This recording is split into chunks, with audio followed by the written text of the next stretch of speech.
Bien, nous allons prier pour la croissance spirituelle et numérique de l'Église. Une Église qui ne s'accroît pas se meurt. Et la croissance spirituelle, c'est la maturité. La maturité, c'est la connaissance de Christ et la conformité à son caractère. Un frère m'avait posé un jour cette question.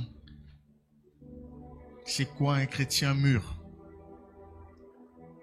Et je lui ai dit qu'un chrétien mûr, c'est un chrétien qui ressemble de plus en plus à Jésus-Christ. Et évidemment, lorsqu'on lit les évangiles, on retrouve les traits de caractère de notre Seigneur. Quel genre de personne il était? En toute occasion, il démontrait sa nature. En fait, il démontrait sa nature à travers les circonstances de la vie. Il démontrait sa nature. Ce qu'il était se révélait au travers de ce qu'il vivait. Il manifestait sa nature dans les moments difficiles, dans les moments de joie. Sa compassion aux noces de Cana, sa persévérance à la croix, sa propension à prier dans le jardin de Gethsémané, et j'en passe. Sa tempérance, lorsqu'on est venu l'arrêter et que Pierre a fait preuve de violence. Sa fidélité à Dieu. Il a démontré ce qu'il était au travers de ce qu'il vivait. C'est vraiment quelque chose qui est important pour nous aujourd'hui. Lorsque nous considérons la manifestation de caractère au travers des circonstances et qu'on veut imputer la responsabilité aux circonstances. La responsabilité n'est pas aux circonstances. Car nous avons coutume à le dire, on ne peut manifester que ce que l'on est. C'est ce qui est en nous qui ressort quand je suis joyeux et quand je suis malheureux. Dans l'épître de Paul aux Galates, au chapitre 5, la Bible nous parle des fruits de l'esprit, ou du moins du fruit de l'esprit. C'est utilisé au singulier, mais il y a plusieurs aspects. Donc, un fruit avec plusieurs facettes. Galates 5, 22. Mais le fruit de l'esprit, c'est-à-dire la manifestation de l'esprit en nous, c'est l'amour, la joie, la paix, la patience, la bonté, la bénignité, la fidélité, la douceur, la tempérance. C'est cela le caractère de Christ. Et un chrétien mûr est un chrétien qui manifeste ce caractère-là. J'aimerais bien aimé que nous comprenions qu'on ne fabrique pas ces qualités. On ne les obtient pas par des artifices. Ces qualités sont le résultat de la présence de Christ en nous, pas une présence passive, mais une présence active. Une présence qui amène le Seigneur à travailler dans nos vies, à nous émonder. Ceux qui veulent manifester le fruit de l'esprit par les moyens charnels ressemblent à ces arbres fruitiers qui portent des fruits qui ne correspondent pas à leur nature. Si tu trouves des mangues sur un figuier, c'est qu'il y a quelque chose qui est faux. Évidemment, ça ne saurait durer longtemps. Quelque chose va sécher parce qu'il n'est pas à sa place. Le fruit de l'esprit, c'est la résultante de notre coopération avec Dieu, de notre collaboration avec Dieu. C'est dans la mesure où je peux me donner à Dieu pour qu'il me transforme que je suis capable de me développer en Christ. Manifester le fruit de l'esprit, c'est laisser Dieu transparaître en moi, au travers de moi, sachant que dans cette manifestation de Christ, il y a toujours l'opposition de la chair. C'est pour cette raison que dans cette même épître de Paul aux Galates, il est dit au chapitre précédent, je dis donc, même chapitre, verset précédent, verset 16, marchez selon l'esprit et vous n'accomplirez pas les désirs de la chair, car la chair a des désirs à ceux de l'esprit et l'esprit en a de contraire à ceux de la chair. Ils sont opposés entre eux afin que vous ne fassiez point ce que vous voudriez. Donc, Paul évoque d'abord ce conflit qui se déroule, qui existe dans la vie des chrétiens entre la chair et l'esprit. C'est lorsque j'accepte dans ce conflit que le caractère de Dieu, contenu dans Galates 5, 22, se manifeste, que je fais montre de maturité spirituelle. Dans la douleur, dans la souffrance, dans l'épreuve, mais j'arrive à vaincre les penchants de la chair. J'arrive à leur résister par la puissance de l'esprit.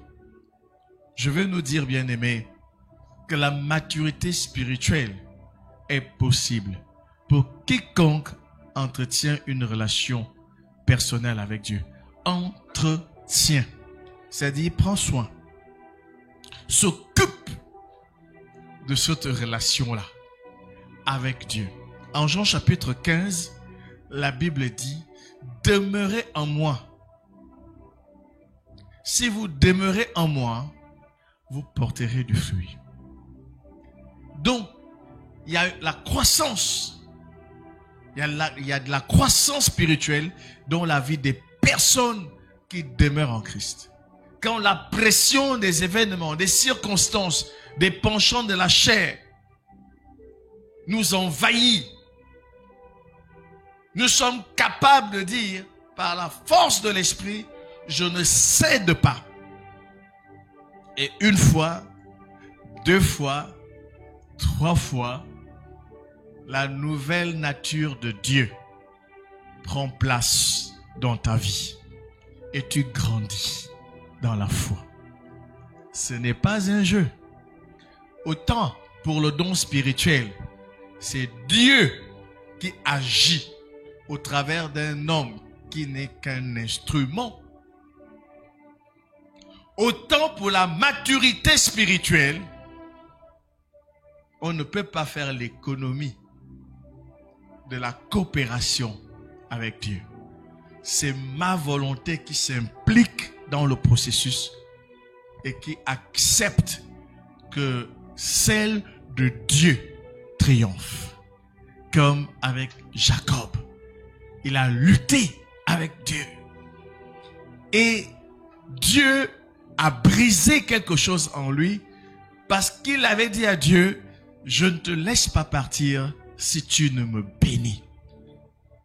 Quand on veut grandir, il faut accepter de mourir à quelque chose. Il faut accepter que le Seigneur brise quelque chose dans nos vies. Et nous vivons souvent l'illusion d'une vie chrétienne normale en se refusant de céder à Dieu. De céder à Dieu. Dans le point précédent, le Seigneur me mettait encore à cœur Romains 12, 1. Je vous exhorte donc, frères, par les compassions de Dieu, à offrir vos corps en sacrifice vivant, saint et agréable, ce qui sera de votre part un culte raisonnable, sacrifice agréable à Dieu.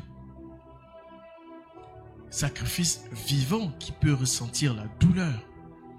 Mais c'est une exhortation. Bien-aimé, le Seigneur t'engage encore ce soir à t'offrir à Dieu.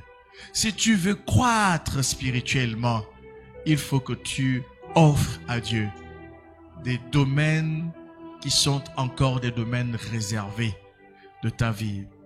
Prions le Seigneur pour que, frère,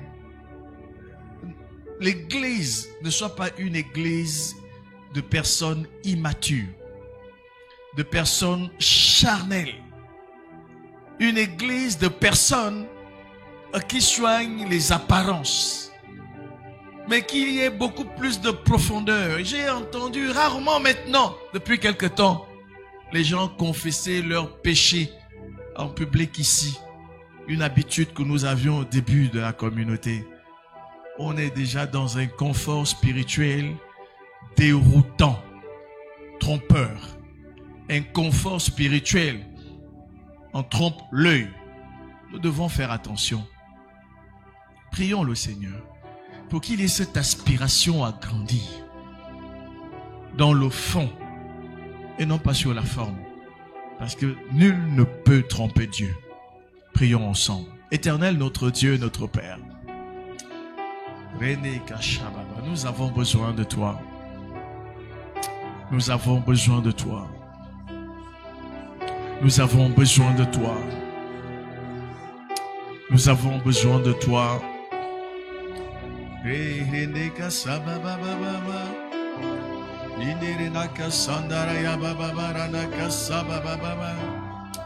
Nous avons besoin de toi, Seigneur.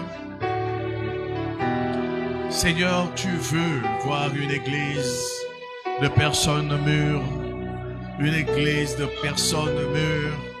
Reneka saba baba baba reneka shaba baba baba reneka saba baba baba baba reneka shaba baba baba baba ronoko shandere ya baba baba baba baba ronoko shandere ya baba baba reneka saba baba baba reneka sandara ya baba baba baba baba ronoko shindere ya saba baba baba baba baba.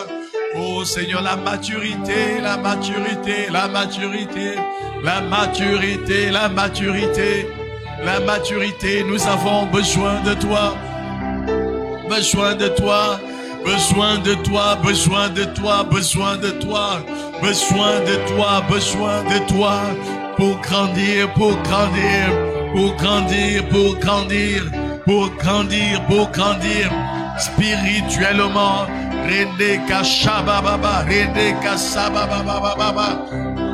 Grandir spirituellement, grandir spirituellement, grandir spirituellement, grandir spirituellement, grandir spirituellement, Seigneur. Nous voulons encore grandir, aller plus loin avec toi, te connaître davantage, t'expérimenter davantage, Seigneur. Je t'en supplie, oh éternel Dieu, viens prendre le contrôle de nos vies. Seigneur, nous avons besoin de ton esprit en abondance, en abondance, en abondance, en abondance. De ton esprit, l'esprit qui nous rend matures, l'esprit qui nous rend mûrs, l'esprit qui nous remplit de sa présence, de sa présence, de sa présence, de sa présence. Jésus, nous avons besoin de toi. Seigneur, s'il te plaît, je prie pour que tu brises les blocages, Seigneur, qui nous empêchent, Seigneur, d'éclore spirituellement.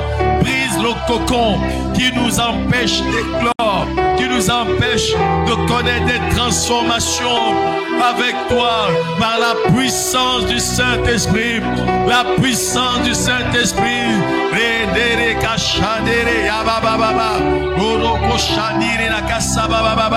Viens Jésus, nous avons besoin de toi. Nous ne voulons pas, Seigneur, nous dérober à ton regard. Nous ne voulons pas nous dérober, Seigneur, au processus de sanctification, au processus de sanctification. Oh Dieu, viens nous émonder, viens nous émonder, viens. Rocochet, rinaka sabababa. D'aller shandere ya baba baba. Borana kashaba baba idere. Rodoko sababa baba baba baba. Rene kashaba baba baba baba. Rodoko she nidaka sababa baba. Rideka sababa baba. Viens Seigneur, viens, l'Éternel des armées. Viens nous fortifier dans l'homme intérieur. Viens nous affermir dans tes voies, Seigneur. Je prie, Papa, pour que tu nous recadres. Je prie, Seigneur, pour que tu nous mettes sur le droit chemin. Nous voulons avoir les yeux fixés sur toi, Seigneur. Les yeux fixés sur Jésus. C'est lui qui nous a montré la voie à suivre. Seigneur, nous voulons connaître ces changements et ces transformations. Au nom de Jésus-Christ. Amen. La maturité est une nécessité. Elle fait partie du cours normal des choses, du processus normal de la vie, la maturité. Un enfant a besoin de naître et de grandir. Quand on plante un arbre, il commence petit, mais il se termine grand. C'est normal. Bien-aimé, tu ne peux pas échapper au Seigneur. Jonas a tenté, il n'a pas pu. Quand tu dis que tu acceptes Jésus-Christ comme Seigneur et Sauveur personnel, c'est qu'il a jeté son dévolu sur toi. C'est-à-dire qu'il t'a désigné. Il a manifesté son élan de cœur à ton endroit. Tu ne peux plus lui échapper. Tu ne peux plus être heureux sans lui. Et tu ne peux plus vivre sans chercher à lui plaire. L'humus, le terreau fertile, la bonne terre sur laquelle nos vies doivent croître. C'est ce que la Bible nous indique dans le livre des Actes des Apôtres au chapitre 2, à partir du verset 41, après la prédication de Pierre. Nous voyons comment la première église a pu grandir, a pu vivre. La maturité, comme je le disais, on ne la fabrique pas. Elle est un processus naturel que nous expérimentons et qui devient visible. L'arbre ne fait pas d'effort pour pousser. Il ne fait pas d'effort pour produire son fruit en sa saison.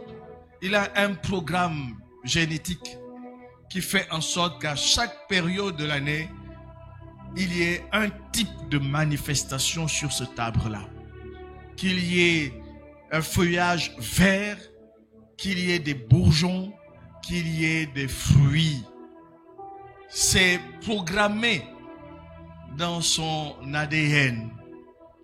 Grandir, c'est pareil en Christ. En Christ.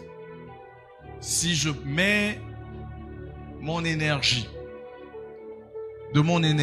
à lire la Bible, si je m'investis à prier,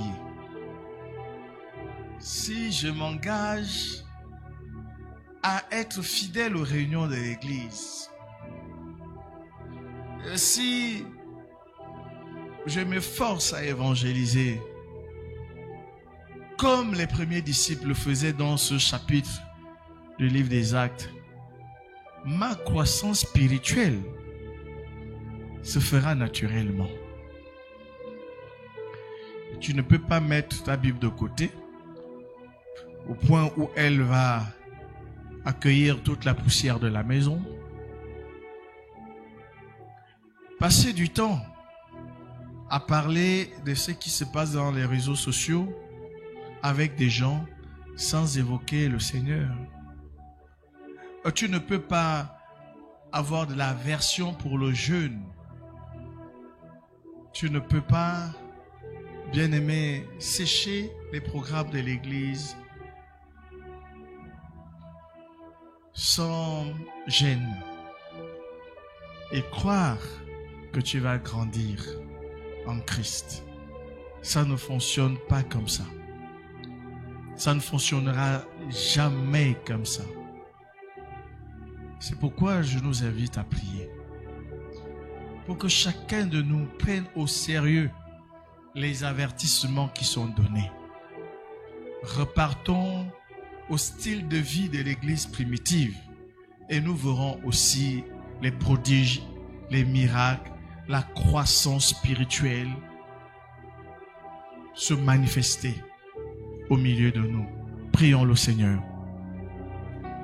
Éternel notre Dieu et notre Père, nous voulons revenir, Seigneur, aux fondamentaux de la vie ecclésiastique. Une vie caractérisée par la présence, par la régularité, la ponctualité aux réunions. Une vie caractérisée, oh Dieu, par, Seigneur, l'évangélisation.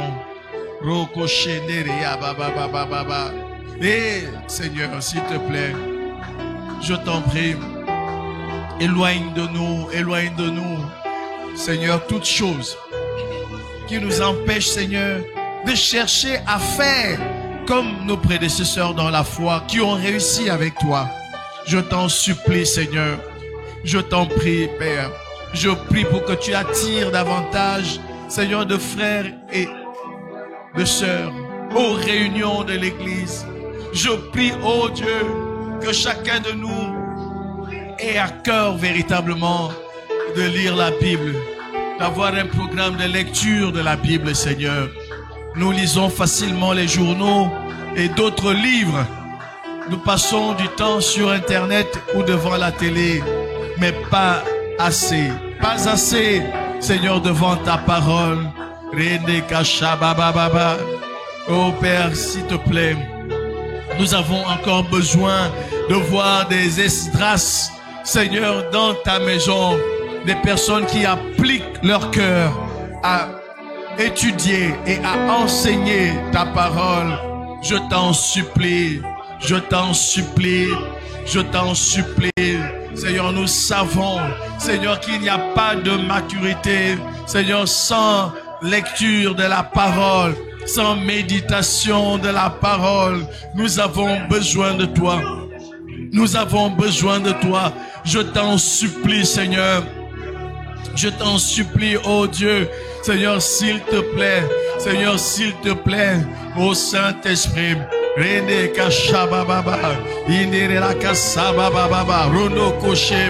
Revenir au pied de la croix. Seigneur, fais-nous revenir à toi. Nous voulons retrouver notre premier amour, notre premier amour, notre premier amour. Passionne-nous, oh Dieu, passionne-nous, passionne-nous de nouveau. Seigneur, je prie pour que tu déchires le voile qui est sur nos cœurs. Tu sais tout ce qui orne nos pensées. Tu sais ce qui meuble, Seigneur, nos réflexions. Mais nous savons que tu n'es plus parmi nos premières préoccupations, parmi, Seigneur, nos désirs en chef. Seigneur, s'il te plaît, oh Dieu, viens nous changer, viens nous changer. Nous avons besoin de ton Saint-Esprit dans cette église, dans chacune de nos vies.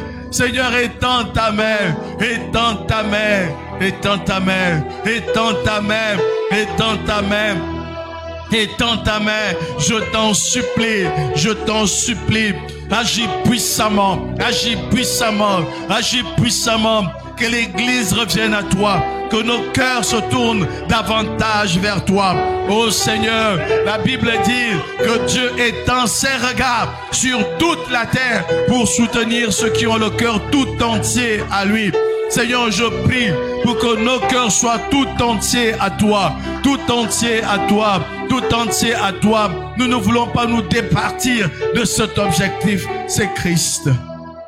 Père, qu'il en soit ainsi au nom de Jésus. Amen. La maturité spirituelle passe par des épreuves. En relisant certaines des méditations du livre 60 jours pour booster ta foi, j'ai encore évoqué non sans émotions l'histoire de Job. L'histoire de Job. Une histoire qui se termine par une belle leçon de croissance spirituelle. De croissance spirituelle. Vous le savez, Job a été un homme de la souffrance. Une souffrance incompréhensible, amplifiée par ses 3 amis qui étaient venus officiellement pour le consoler, mais en réalité pour souffler sur la braise. Un homme qui a touché le fond.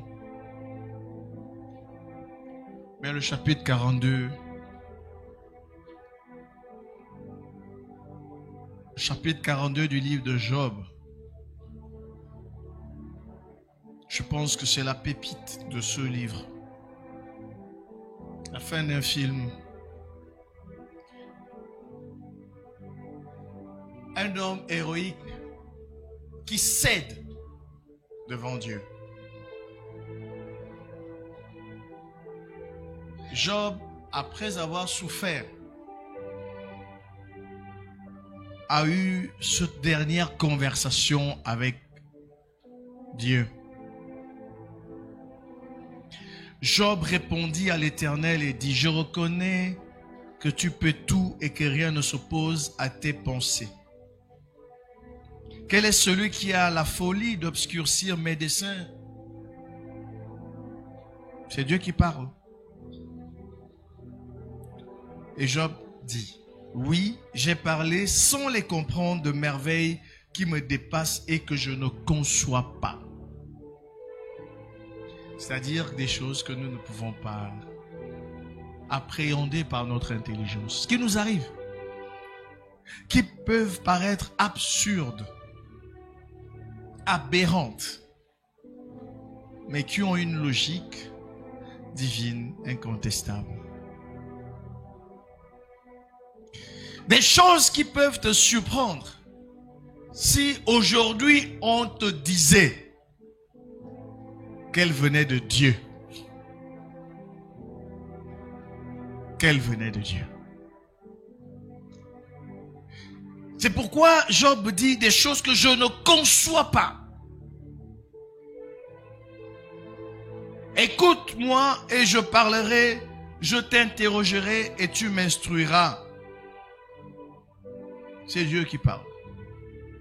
Et Job dit, mon oreille avait entendu parler de toi, maintenant mon œil t'a vu. C'est pourquoi je me condamne et je me repens sur la poussière et sur la cendre. Après que l'Éternel eut adressé ses paroles à Job, il dit à Éliphaz des Témans, ma colère est enflammée contre toi et contre tes 2 amis, parce que vous n'avez pas parlé de moi avec droiture comme l'a fait mon serviteur Job. Prenez maintenant 7 taureaux et 7 béliers. Allez auprès de mon serviteur Job et offrez pour vous un holocauste. Job, mon serviteur priera pour vous et c'est par égard pour lui seul que je ne vous traiterai pas selon votre folie.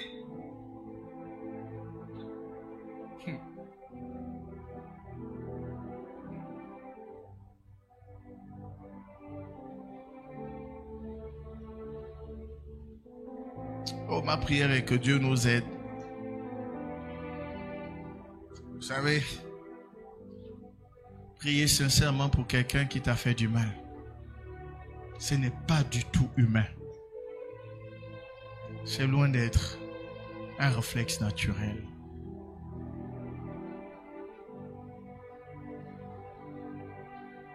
Dieu dit à Job, à ses pourfendeurs, à ses détracteurs, ses accusateurs, ses 3 amis, allez offrir un holocauste. Et Job, que vous avez critiqué, priera pour vous. C'est par égard pour lui seul. C'est-à-dire, c'est grâce à lui seulement que je pourrais vous pardonner. Voyez-vous, il y a des positions qu'on doit apprendre à avoir dans la vie pour sauver sa peau. que ce soit pour Job, que ce soit pour ses amis, rien n'était évident. Parce que prendre un holocauste, des holocaustes, c'était des taureaux et des béliers. Et la Bible dit, et offrez pour vous un holocauste. Job, mon serviteur, priera. Ça veut dire que c'était devant lui. C'était Job le sacrificateur. L'autorité spirituelle. A dit ça que tu as critiqué quelqu'un. Il faut avoir beaucoup de courage moral et de sens spirituel. Un sens spirituel élevé. Pour aller offrir le sacrifice quand il préside la séance. Ils l'ont fait. Mais s'ils ne l'avaient pas fait, ils mourraient. Quelque chose s'était passé dans le cœur de ces hommes. Il en est de même pour Job. Dieu dit à Job, tu prieras pour eux. Le réflexe naturel de l'homme, c'est de souhaiter la mort, la punition, le châtiment à celui qui lui a fait du mal. Mais prier pour son salut, ça c'est divin.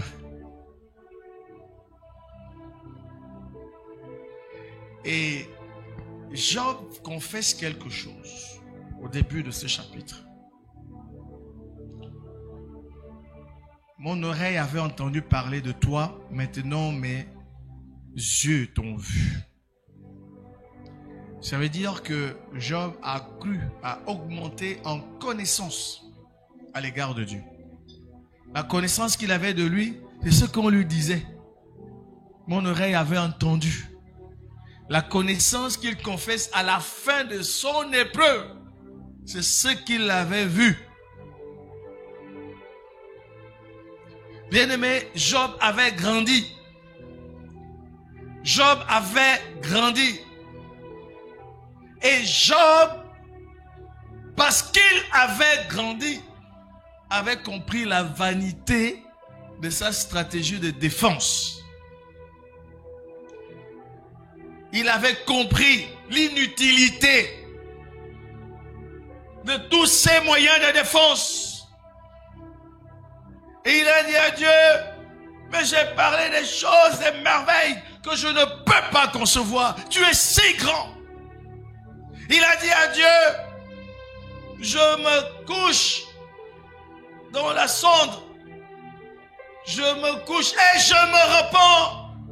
Je n'étais pas dans la bonne position, je n'avais pas la bonne posture, je n'avais pas les bons sentiments, la bonne pensée quand j'étais accusé. Non, ce n'était pas ça mon combat. Chercher à me défendre, à défendre mon innocence. Je devais plutôt rechercher le plan de Dieu derrière. Job a connu une transformation profonde. C'est la maturité spirituelle quand celui qui croyait avoir raison a un autre regard de la situation et reconnaît définitivement qu'il a tort. C'est ce que Job fit. Bien-aimé, la maturité spirituelle peut être l'aboutissement d'un processus douloureux. Un processus que Dieu nous impose en fin de compte. Parce que ces malheurs venaient de Dieu. Indiscutablement, Job souffrait parce que Dieu avait voulu qu'il souffre. Il avait grandi. Sa perspective avait changé. Sa sensibilité vis-à-vis de l'œuvre de Dieu avait augmenté. Je me repens.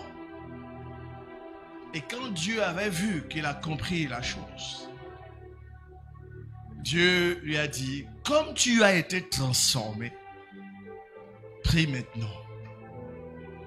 Job avait eu la carrure spirituelle nécessaire pour bénir ce qu'il avait maudit. Et comme Dieu est bon, impressionnant, Bible dit, verset 9, Eliphaz de Théman, Bildad de Chouach et Tophar de Naama allèrent et firent comme l'Éternel leur avait dit. Et l'Éternel eut égard à la prière de Job. Et c'est après que l'œuvre de restauration est intervenue. L'Éternel rétablit Job dans son premier état. Quand Job eut prié pour ses amis frères, il y a des grâces qui se cachent derrière la souffrance. Il y a des bénédictions qui sont attachées à la maturité spirituelle. Et je vais te dire ce soir que si tu veux aller au-delà de l'épreuve pour en tirer les bienfaits qui se trouvent cachés derrière cette épreuve, tu as besoin d'une transformation personnelle. Après que Job eut prié, après qu'il eut fait quelque chose d'invraisemblable, qui nécessitait le doigt de Dieu, après qu'il eut fait, l'Éternel lui accorda le double de tout ce qu'il avait possédé. Quand on parle de maturité spirituelle, Satan te regarde et dit, considère la souffrance. Considère ce que tu vas perdre. Considère le prix du renoncement.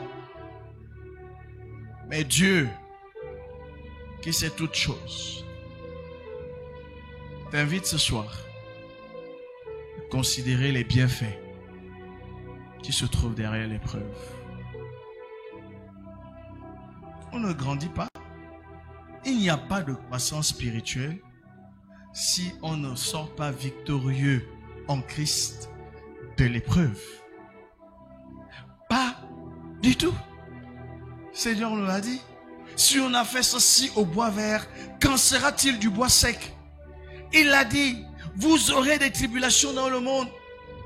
Il l'a dit, si le monde vous rejette, c'est parce qu'il m'a rejeté. Et la Bible dit que Dieu l'a élevé à la perfection par les choses qu'il a souffertes. Le christianisme, ce n'est pas un jeu d'enfant. Pensez que une cause pour laquelle les gens sont morts, c'est quelque chose avec lequel on peut jouer. Pas possible. Il n'y a que ceux qui n'ont encore rien compris à ce que nous faisons, qui jouent avec. Mais c'est grave. C'est grave.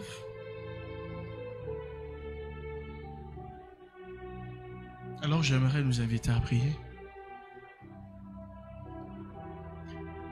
Que le Seigneur nous aide à avoir les yeux ouverts sur les bienfaits de la souffrance, de l'épreuve, de la difficulté. Parce qu'il n'y a pas de maturité, de croissance spirituelle sans passer par ce chemin. Prions le Seigneur.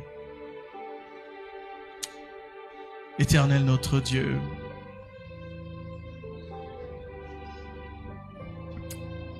oh, nous avons besoin de toi.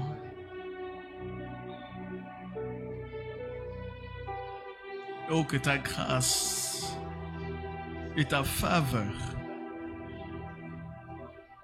nous soient communiquées ce soir.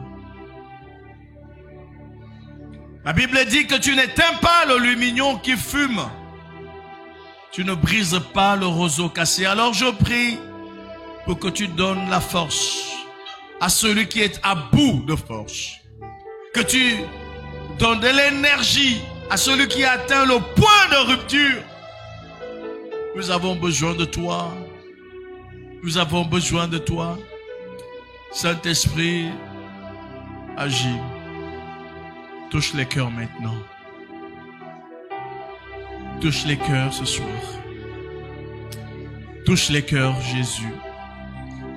La Bible dit que ce qui n'est pas possible à l'homme est possible à Dieu. Touche les cœurs, Jésus. Nous voulons voir, Seigneur, des progrès évidents dans la vie des frères et sœurs.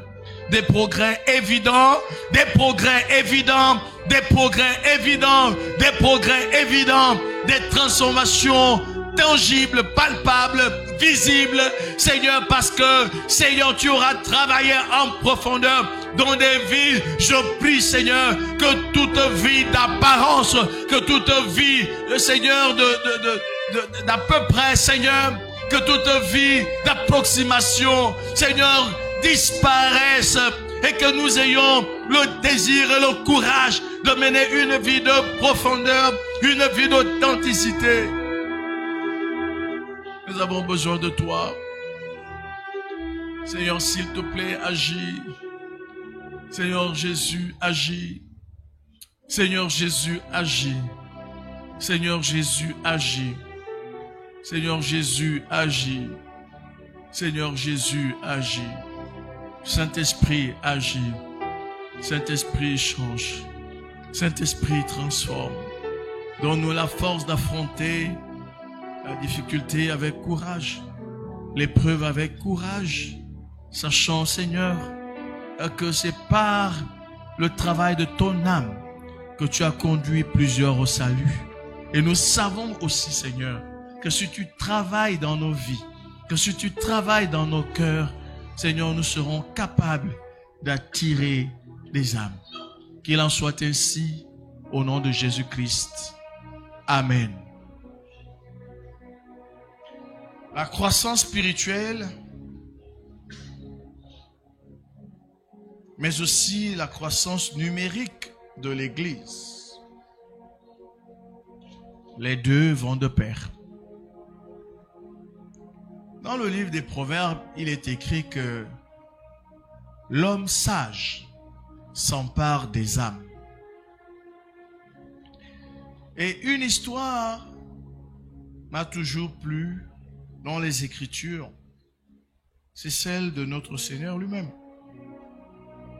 À sa mort, en Jean 19, au verset 24 à 25. La Bible dit: ne la déchirons pas, mais tirons au sort à qui elle sera. Cela arriva afin que s'accomplisse cette parole de l'Écriture. Ils se sont partagés mes vêtements et ils ont tiré au sort ma tunique. Voilà ce que firent les soldats.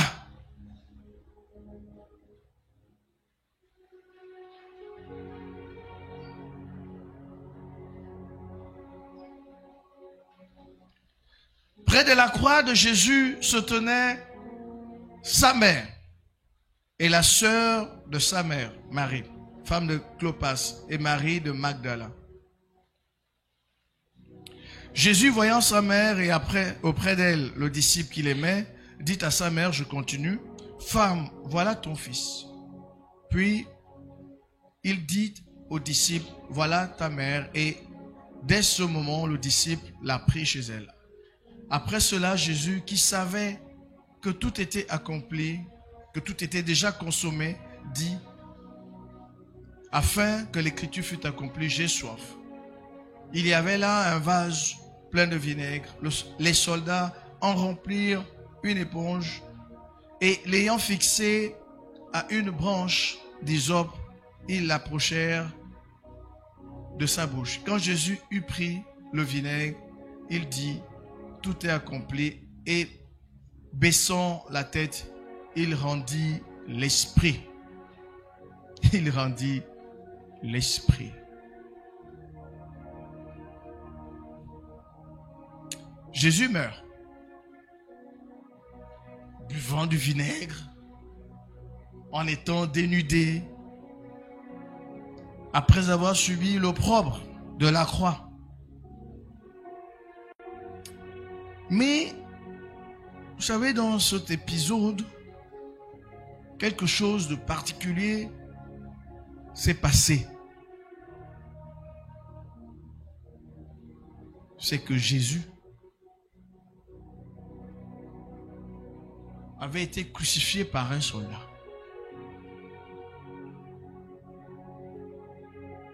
Ce soldat avait vu tous ces événements, toutes ces humiliations jusqu'à la mort de Jésus. Et c'est quand Jésus meurt qu'il va dire, celui-ci était réellement le Fils de Dieu.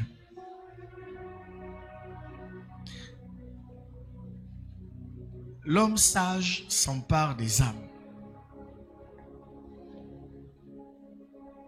Nous ne pouvons pas attirer les hommes à Dieu comme Jésus a attiré le cœur de ce soldat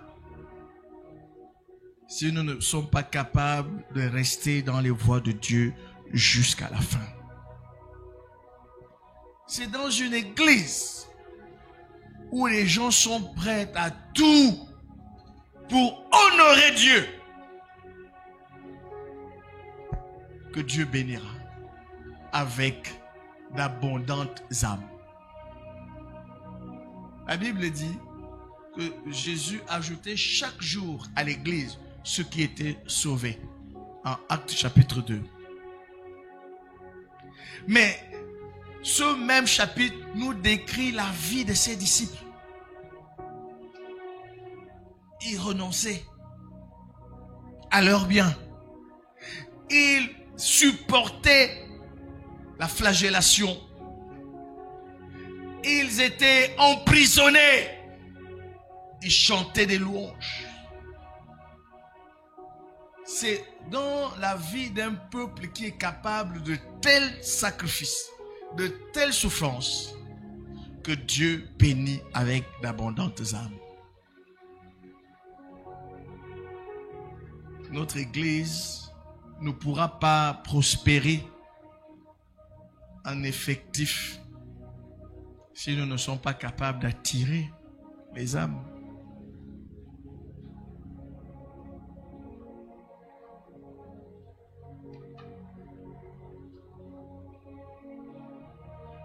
Si nous avons tellement de problèmes dans notre Église, entre personnes, comment Dieu va-t-il envoyer d'autres personnes pour venir se salir?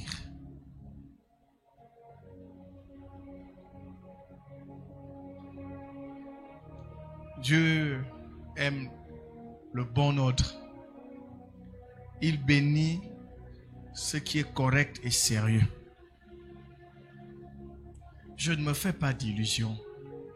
La vie de péché va toujours réduire l'Église à la portion congrue. La vie de sainteté va accroître les effectifs de l'Église. Il n'y a pas d'illusion à se faire à ce sujet.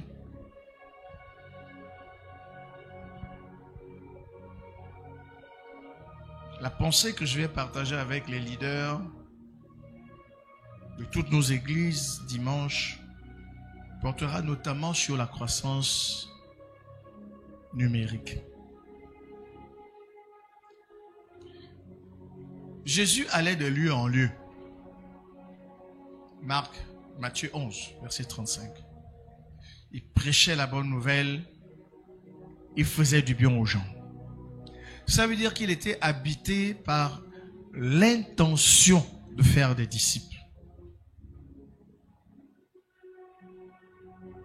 Il était habité par l'intention de faire des disciples.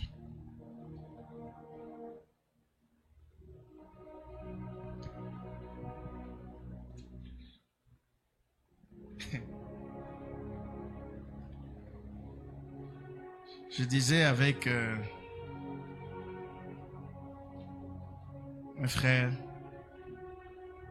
que quand je ne vois pas quelqu'un qui vient fraîchement de donner sa vie à Christ au travers de ma vie, je m'interroge.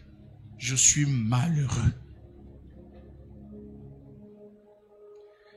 Vous voyez le nombre de personnes qui se perdent.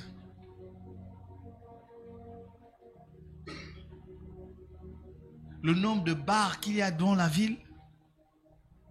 On ne peut pas être trompé par la multiplicité des églises. Ça n'impressionne pas Dieu. Ce sont les chrétiens qu'il recherche. Les chrétiens authentiques. On a du pain sur la planche.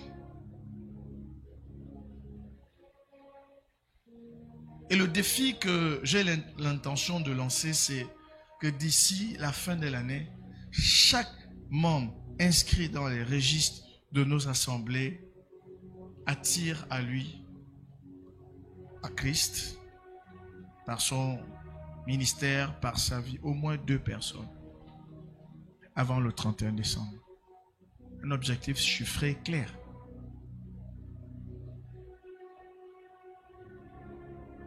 Vous savez, dans l'histoire de l'Église, il y a eu 2 grands courants. L'arménianisme et le calvinisme. Le premier courant postulait que, évidemment, l'homme est responsable de ses choix. Et il doit en répondre devant Dieu. Il doit donc choisir de donner sa vie à Christ. S'il ne fait pas ce choix, il va en enfer. Les calvinistes, eux, ils disaient, Dieu est souverain. Il sauve qui il veut. Ces 2 théories avaient des fondements bibliques. Par exemple, Romains 9 nous dit que Dieu fait miséricorde. À qui il fait miséricorde? Il endurcit qui il endurcit. Et il y a aussi un passage biblique qui dit, si tu confesses de ta bouche le Seigneur Jésus, si tu crois dans ton cœur que Dieu l'a ressuscité, tu seras sauvé. Chaque courant avait des références bibliques. Mais ce qui s'est produit dans l'histoire, c'est que lorsque le calvinisme l'a emporté comme doctrine dominante dans l'Église, les gens avaient cessé de faire la mission. Ils avaient cessé d'aller évangéliser parce qu'ils se disaient, de toute manière, Dieu sauve qui il veut, comme il veut, quand il veut, où il veut. Ça a été un frein à l'évangélisation. Mais en vérité, chaque courant avait une part de vérité. Dieu est souverain. Il sait qui sera sauvé. Il le savait depuis la fondation du monde. S'il y a quelque chose dans le passé, dans le présent ou dans l'avenir qui échappe à Dieu, il n'est plus Dieu. Vous avez raison. Mais en même temps, Dieu a créé l'homme avec le libre arbitre pour qu'il soit à même de faire des choix. Et si l'homme n'était pas doté du libre arbitre, il n'aurait plus été juste de lui demander des comptes. Or, la Bible dit que nous allons tous comparaître devant le tribunal de Christ. Donc, une église équilibrée doit concilier les 2 idéologies, les 2 courants théologiques. Ce que j'ai envie de dire, c'est que quand la tête de l'homme n'a pas été portée vers le salut des âmes, l'Église a cessé de croître. Nous avons une grande responsabilité. Si on n'est pas animé par la pensée d'évangéliser, nous n'allons pas évangéliser et les gens ne vont pas recevoir le salut. Je vous lance un défi.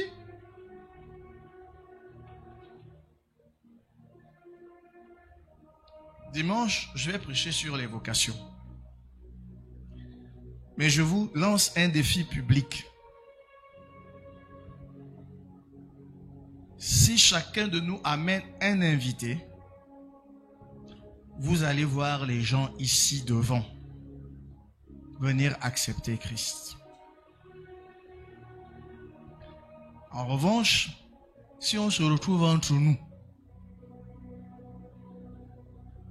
et que je lance l'appel du salut, pour le salut, chacun restera assis puisque chacun se dira, je suis déjà sauvé. La Bible dit, je n'ai point honte de l'évangile car c'est une puissance de Dieu pour le salut de quiconque croit. La Bible est puissante indépendamment de la personne qui la prêche. La parole de Dieu, elle est esprit et vie. Et ça ne dépend pas de qui la prêche.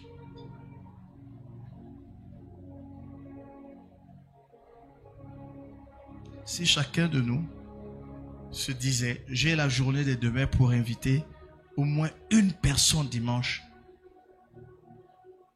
je vous garantis que vous allez voir les gens debout ici pour recevoir Christ. Et parmi ces personnes, 5 ans, 10 ans après, il y en aura encore qui seront avec nous. Comme plusieurs d'entre vous avaient un jour fait ce choix et qui sont encore là. Je résume, pas de croissance numérique sans intention d'évangélisation, sans passion pour les âmes, sans désir de prêcher, d'inviter les gens à l'église, sans soupir après le salut des âmes. Il n'y a pas de croissance numérique, il n'y a pas de croissance des effectifs s'il n'y a pas cette intention-là. On prie pour que Dieu nous fasse juste grâce. Je sais que dans la vie de plusieurs d'entre nous, le fardeau a été déposé depuis dans un coin de leur cœur. Rien concernant le salut ne les émeut plus, ne les passionne plus, ne les préoccupe plus. Ils dorment bien que des gens soient sauvés ou qu'ils ne le soient pas. Nous allons prier pour que ce fardeau revienne dans nos cœurs. J'aimerais nous inviter à supplier le Seigneur, parce que ça ne se fabrique pas. Mais j'aimerais que le Seigneur produise quelque chose de particulier dans ta vie. Même si tu as amené la moitié de l'église à Christ, que Dieu te convainc ce soir que ce n'est pas assez par rapport à notre mission. Allez et faites de toutes les nations des disciples. Prions le Seigneur.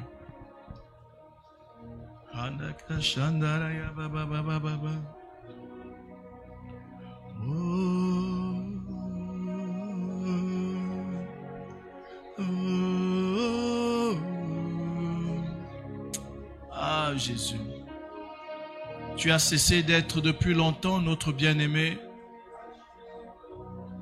Combien de fois ne m'as-tu pas repris personnellement en me disant: tu vois le temps que tu as passé à parler de telle ou telle chose, et si tu parlais de moi, tu as vu l'énergie que tu as mis à évoquer tel ou tel sujet, et si tu parlais de moi de cette manière. Jésus, oh, fais-nous grâce ce soir. Passion de l'Église. Passion de l'Église. Que nos cœurs tremblent de nouveau. Seigneur, lorsque nous sommes en face d'une âme perdue, Seigneur, passionne-nous. Passionne-nous. Passionne-nous. Passionne-nous. Passionne-nous, Jésus. Passionne-nous, Jésus. Nous prions pour que les âmes soient sauvées. Nous prions pour la croissance des effectifs de l'Église. Viens à nouveau déposer ce fardeau sur nos cœurs. Viens, Seigneur. Viens, Seigneur. Viens, Jésus. Viens, Jésus. Viens, Jésus. Viens, Jésus. Seigneur, nous ne sommes pas capables, Seigneur, nous-mêmes, Seigneur, de susciter cette aspiration profonde en nous. Mais nous comptons sur toi. Nous ne sommes pas capables nous-mêmes, Seigneur, de porter ce fardeau. Mais c'est toi qui peux le déposer en nous. Seigneur, s'il te plaît. S'il te plaît. Seigneur Jésus, s'il te plaît. Saint-Esprit, s'il te plaît. Seigneur, s'il te plaît. Seigneur, s'il te plaît. Aide-nous ce soir. Nous ne prions pas juste pour la forme. Nous le désirons vraiment. Seigneur, nous soupirons après toi. Viens nous passionner de nouveau. Viens nous passionner de nouveau. Viens nous passionner. Jésus, tu as cessé depuis longtemps d'être notre bien-aimé. Seigneur, s'il te plaît, aie pitié de nous. Aie compassion de nous. Aie compassion de nous. Aie compassion, Seigneur. Aie compassion. Aie compassion, Jésus. Aie compassion, Jésus. Seigneur, je t'en supplie. Qu'il en soit ainsi. Au nom de Jésus-Christ. Amen. Gloire à Dieu. Nous avons imprimé le bulletin de prière du mois, dont nous avons égrené quelques sujets ce soir. Je voudrais à nouveau nous encourager à suivre la chaîne de prière avec ce papier en main, priant pour l'Église, priant pour le programme de l'année, le programme du mois. Je nous en supplie. Nous sommes en train de sommeiller. Nous avons besoin de nous réveiller de notre sommeil. Dieu connaît les capacités de chacun. Il y en a qui ont des problèmes de santé, d'autres qui ont des contraintes particulièrement exigeantes. Dieu sait. Mais fais tous tes efforts. Nous l'avons appris mardi. Autant que cela dépend de toi. Prie. Prie pour l'Église. J'étais heureux. Hier, j'ai fait un tour dans un de nos centres. Il y a une sœur de l'Église qui m'a accueilli avec un grand sourire. Pasteur, pasteur, je suis aux impôts. Je dis, ah bon? Comment ça s'est passé? Il dit, ah, tu sais, dans l'église, il y a beaucoup de gens qui sont aux impôts. Vous m'avez contaminé ça. J'étais content pour elle, j'ai béni Dieu. Je veux dire que lorsque tu pries pour l'église, la présence de Dieu qui se manifeste au milieu de nous ne t'épargnera pas. Il ne faut pas que tu sois dans un égoïsme diabolique où à chaque fois que tu veux prier, tout se ramène à toi. Tu veux 2 sujets pour l'église, 5 pour toi-même. Retiens-le. La présence de Dieu qui se manifeste au sein de l'église ne t'épargnera pas. Quand tu pries pour l'église, tu es en train de dire à Dieu, Seigneur, viens te manifester au milieu de nous. Accomplis ton plan parmi nous. Et dans le nous, il y a toi. Ne l'oublie pas. Que Dieu vous bénisse. Amen.